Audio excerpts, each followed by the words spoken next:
For decades now, governments around the world have admitted to committing false flag attacks to further geopolitical and other aims. What's a false flag attack? Simply put, it's a covert operation designed to deceive in such a way that the event is made to appear as if it was carried out by individuals, groups, or nations other than those who actually planned and executed them.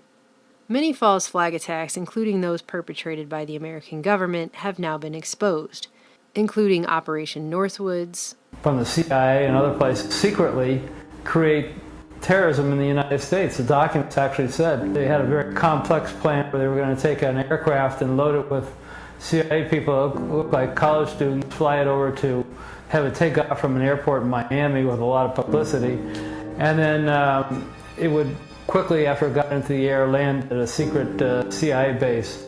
At that same time, an identical plane would take off from that CIA base, except this plane would be empty, and it'd be remotely piloted from the ground. It was a drone plane that would be very similar to the passenger plane that had just taken off.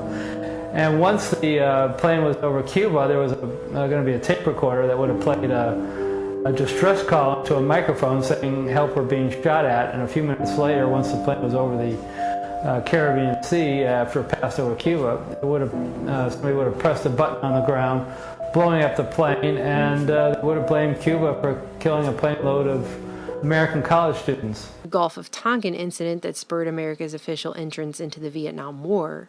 The Gulf of Tonkin resolution was not a declaration of war. There never was a declaration of war in Vietnam, but it served much the same purpose. The president was given broad powers to wage war. But what the Congress did not know, what the country did not know, is that the second attack in the Gulf of Tonkin may never have happened. The FBI's COINTELPRO campaign, which involved the use of provocateurs to carry out violent acts and falsely blame them on political activists from the 1950s to the 1970s.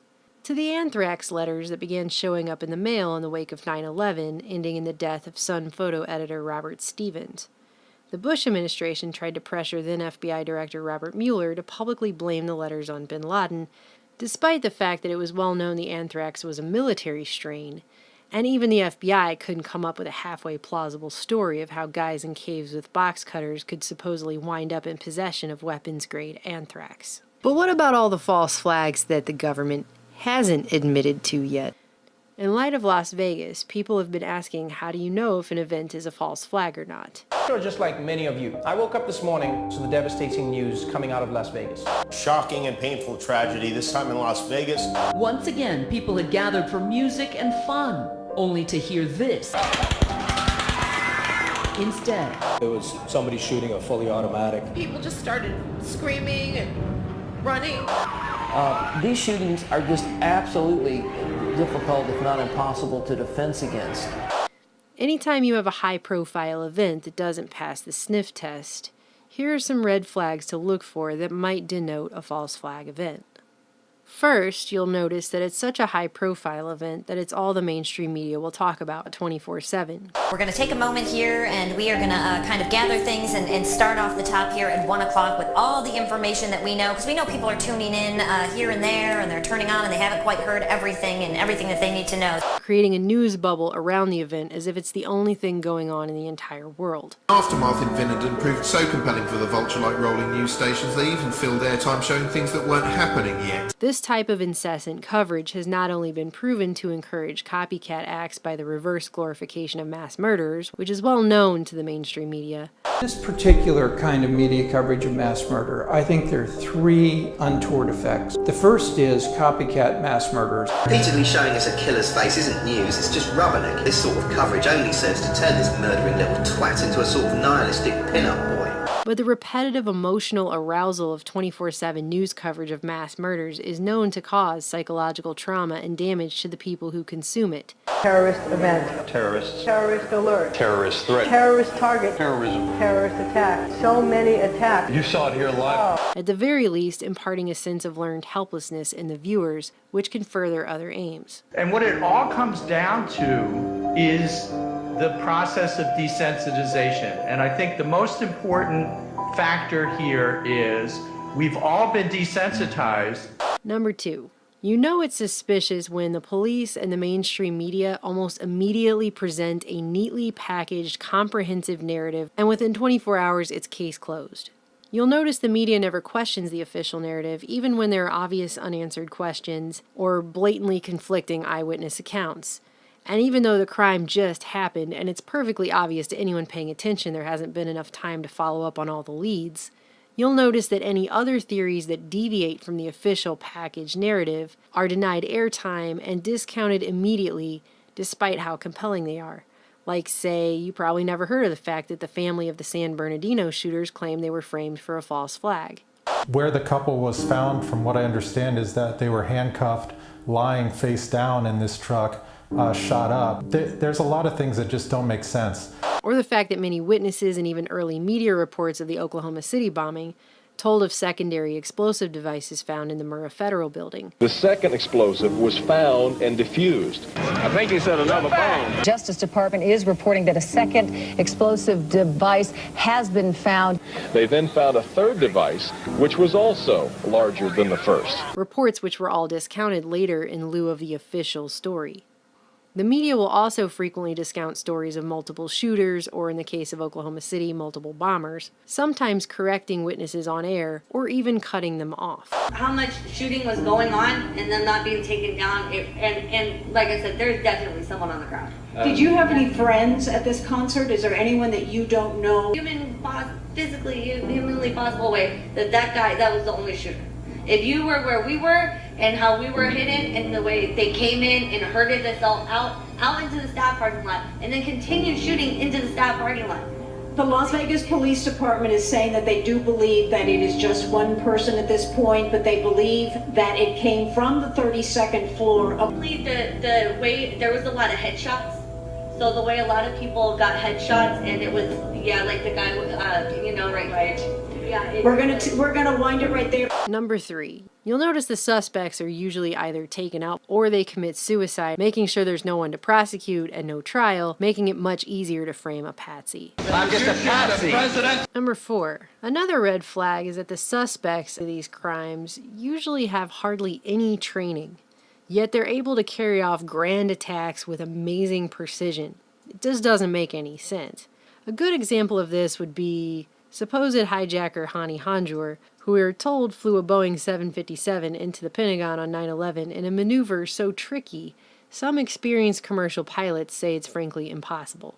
This is despite the fact that multiple witnesses, including flight instructors who flew with Hanjour just weeks prior to the attack, said the guy could barely control and land a single-engine Cessna 172.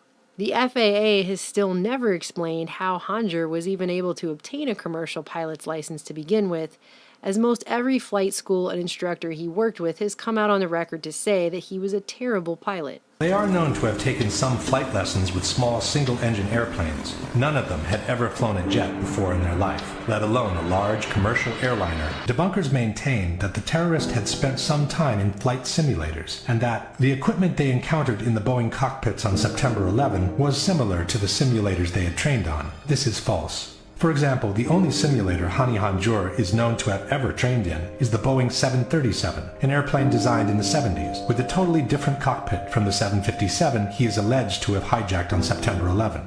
We're also supposed to just readily accept without question that many of these mass shooters are somehow able to fire upon large crowds, sometimes from great distances, wearing large amounts of military gear, without loss of speed and with expert accuracy, despite having no military or weapons training beforehand whatsoever. It just makes no sense. Number 5. Drills. Many times there are drills involving the exact scenario of the attack happening around the same time or even simultaneously as the attack goes down, which helps to ensure that the false flag itself will be able to be carried out without too much interruption, because a lot of people in the confusion will think it's just a drill. A long list of drills and war games were taking place on 9/11. And during the Aurora shooting, there was a government-sponsored anti-terror training drill specifically regarding a massacre in a movie theater.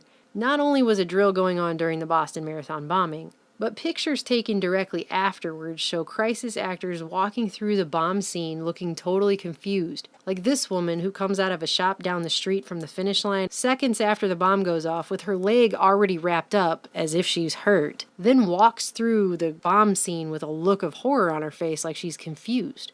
A drill of the exact scenario was going down during the London 7/7 bombings as well. Today we were running an exercise for a company, bearing in mind I'm now in the private sector, and we sat everybody down in the city, 1,000 people involved in the whole organisation, but the crisis team, and the most peculiar thing was we based our scenario on the simultaneous attacks on the Underground and mainline station. So we had to suddenly switch an exercise from fictional to real. 6. People in high places appear to have been forewarned about the event well before it happened. One of the earliest examples of this is Pearl Harbor, the event that officially got America into World War II. This is a Life magazine from September 24th, 1945. For a long time, the official explanation of Pearl Harbor was that we were slugged without warning when we were innocently going about our business. Slugged we were, but there's no need to explain Japanese behavior. But to say that we were slugged without warning is a radical distortion of the truth. Roosevelt, the chief executive of the nation and the commander-in-chief of its army and navy, knew in advance, knew in advance that the Japanese were going to attack us. And it goes on further in the article to point this out, that they may not have known the precise location of the attack, but the Japanese code had been solved for some time, and they knew that they were launching an attack against us, and we were not preparing our Army and Navy and Air Force to withstand that attack. In fact, in many cases, what we were doing was even making sure that we could be attacked. 9/11's another good example. People were warned not to show up for work on what otherwise should have been an ordinary Tuesday, including World Trade Center complex leaseholder Larry Silverstein and his daughter, whose bodyguards, according to Luke Radowski of We Are Change, received a phone call warning them on the morning of 9/11 not to come to work either. Not only that, but how did this BBC reporter know that Building 7, which was never even hit by a plane, just by the way, was about to collapse into its footprint well before it did?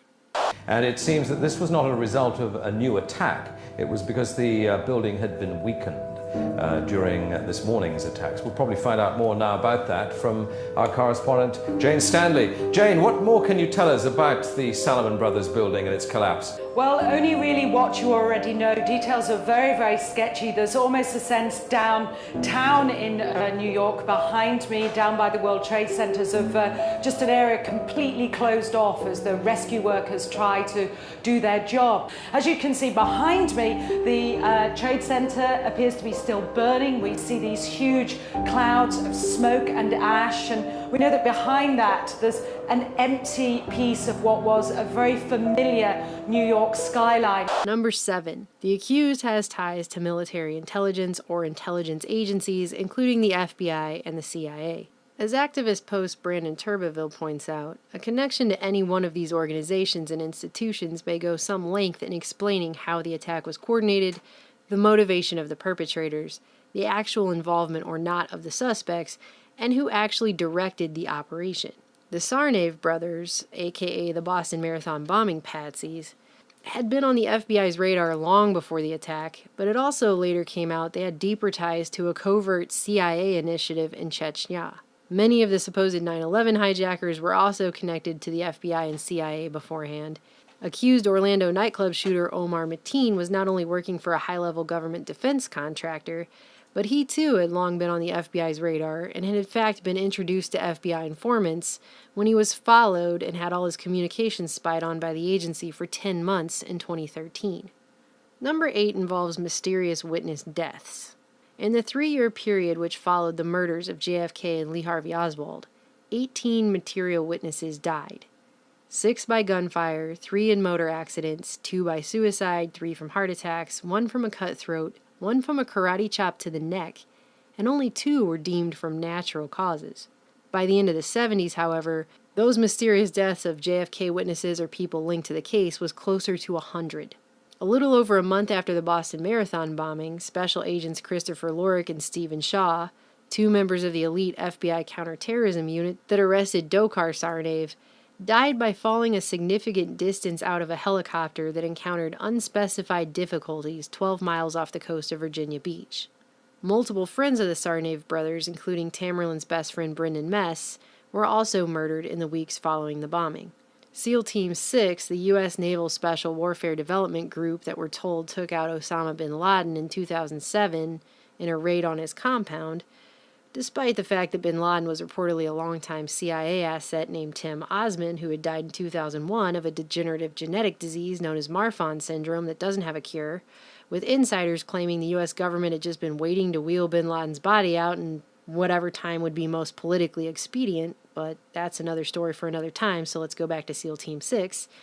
We're told that just a few months after the raid, more than 20 members of the elite team were reported to have died in a helicopter crash, which the Taliban officially took credit for, though many have said it was to get rid of witnesses to the raid. The locals in the neighborhood say that the operation led by the United States military was a complete hoax. Osama was never here. Just over a year after the Oklahoma City bombing, OKC police officer Terry Yeeke, one of the first on the scene, died in what appeared to be a vicious murder that was somehow ruled as suicide. Supposedly this is how he killed himself. He's said to have slit his wrists and neck, which caused him to nearly bleed to death in his car. But then he miraculously was able to climb over a barbed wire fence and then walk over a mile through a nearby field, eventually shooting himself in the side of the head at an unusual angle. And no weapon was found at the scene where his body was. He was brutally murdered a mile and a half from the front gate of the El Reno Penitentiary. From that moment that his body was found, we know that the crime scene was destroyed. There were spade shovels that were used to turn over the crime scene. Ballistics, any gunpowder residue, anything that had to do with his death was completely destroyed. It was corrupted. Going along with number 8, number 9, the mysterious disappearance of evidence and the classification of evidence. There are so many examples of this, it's hard to even limit how many I'm going to use here, but remember when the press was given unprecedented access to the suspected San Bernardino shooter's apartment right after the shooting to rifle through everything and trample any evidence that might be there and completely contaminate what should have been an open crime scene? Or how about the fact that 6 months after the Sandy Hook shooting, the Connecticut House of Representatives passed an unprecedented legislation preventing the public release of crime scene photos and video evidence from the shooting, including any records that could, quote, reasonably be expected to constitute an unwarranted invasion of the privacy of the victim or the victim's surviving family members, end quote. A few months after that, construction crews completely demolished the former Sandy Hook Elementary School. Or how about, despite being one of the most heavily filmed buildings on the planet, there has never been a release of any footage ever showing a plane hitting the Pentagon on 9/11.